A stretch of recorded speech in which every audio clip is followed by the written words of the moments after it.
Hi, guys and gals. Al Smith here. Today, we're going to talk about the use of dopey and ropey after the opponents interfere when you're using 30-14 kickback. All right. And let's go ahead and take a look at this. Okay. First of all, what does dopey and ropey stand for? Okay, I've known people that have said that it's DOPE and ROPE and has to do with odd and even. Nope, that's not it. Dopey is really D0P1.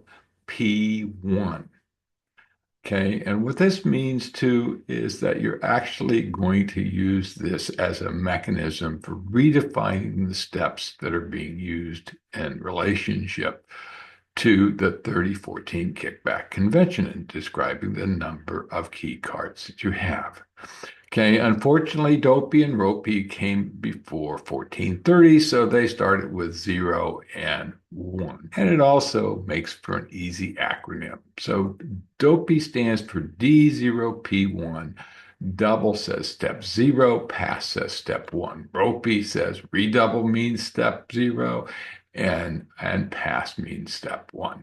Okay, now let's look at how this is used. It's used in conjunction with Blackwood, Gerber, and 3014 kickbacks, where you have a defined set of steps in the response system to the bid that initiates these slam conventions.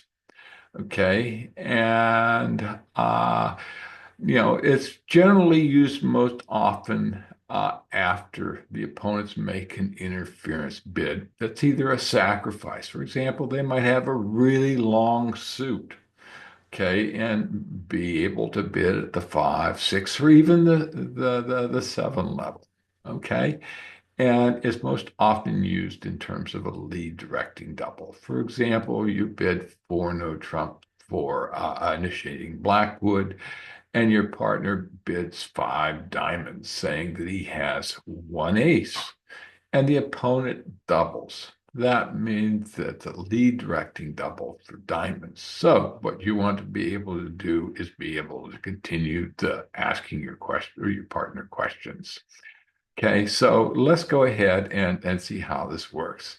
So we're going to use the double and redouble to claw back bidding space, because what the biggest impact they've had is when they make a bid is to interfere with your response system. So let's take a look at this. Blackwood, we're going to use Blackwood as the example. And it's initiated by bidding 4 no trump. Okay, and it's asking for aces. So step 1, if they double after 4 no trump, is redouble. And it says no aces. If they bid, you're going to double. It says no aces. Okay, pass.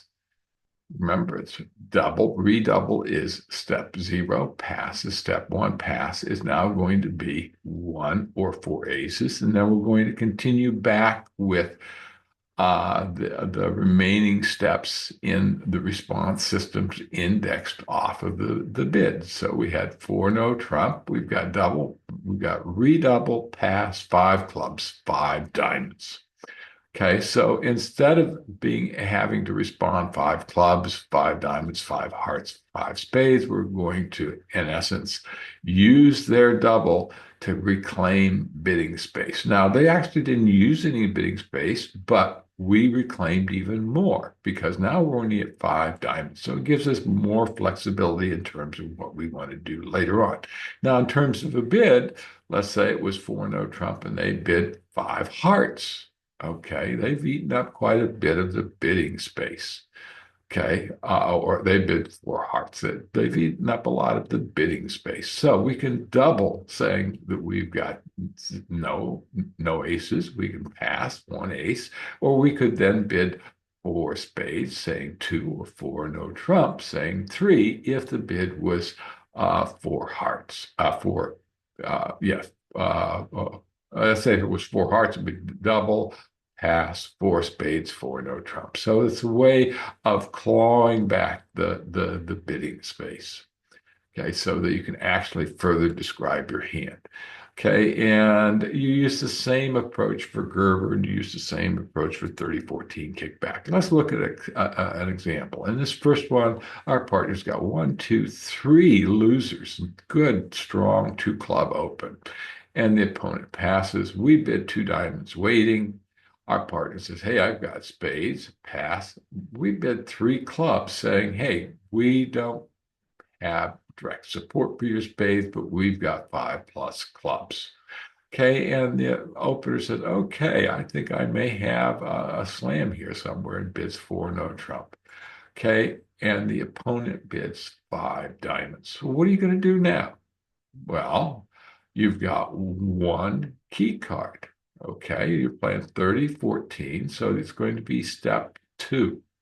Okay, so what we're going to do, step two, step one would be double. Step two is pass. So we're going to pass, and that's a delayed alert because it's an artificial bid and says step two, and I've got one or four aces. And wow, I do have the ace of diamonds. Okay, it's pass. And then the opener said, okay, now I want to know the number of kings you've got. Yeah, let's go back to a previous place. Where's the previous? I don't know where it is. Ah, there it is. Okay, he wants to know the number of kings. I didn't put the rest of it on the slide, but in this case, then you'd want, in essence, because we're using specific kings, we would then bid six diamonds, showing the king of diamonds. Now, the opener has to determine whether he wants to go to six or seven. He could actually use second or third control, round control asked by bidding six hearts, in which case, since we don't have second or third round control, we'd bid six spades, it would be signed off, and we would bid and play and make six spades. If we had the queen of hearts, we could actually then bid answer positively after six hearts by bidding six no trump, saying, yes, I have second round, I have third round control, and our partner would go to seven. Now, the only problem there is we might have potential exposure to a bad split trump. We got 2, 4, 6, 7, 8. So as long as they were split 3-2, we're okay. If they're split 4-1, we're going to be in trouble. Okay, so just showing you how you can use D0P in this particular situation where the opponent jumps in bidding five diamonds. Let's look at another example here. Pretty much the same, two clubs, two diamonds waiting, two hearts, three hearts saying, hey, I've got hearts to support you.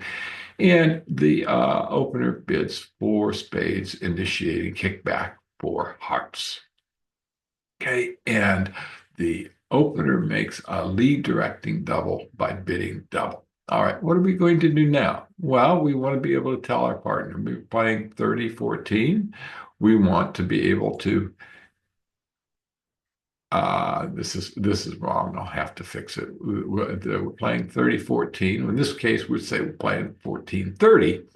Okay, we would bid redouble, indicating we have one or four. If this was 30-14, what we would want to do is bid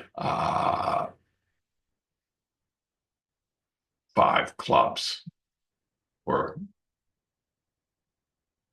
no, we would pass for step one. Okay, it's just keeping all of this straight in your mind is pretty hard. Okay, but what we've got here is a pass. It says I've got one or four. He obviously knows he's got one. He says that's pretty good. He just bid six hearts because he knows he's a potential loser in diamonds, and the odds are that he's going to have at least one loser. Okay, so that basically concludes how to use ropey and dopey in this particular situation. So.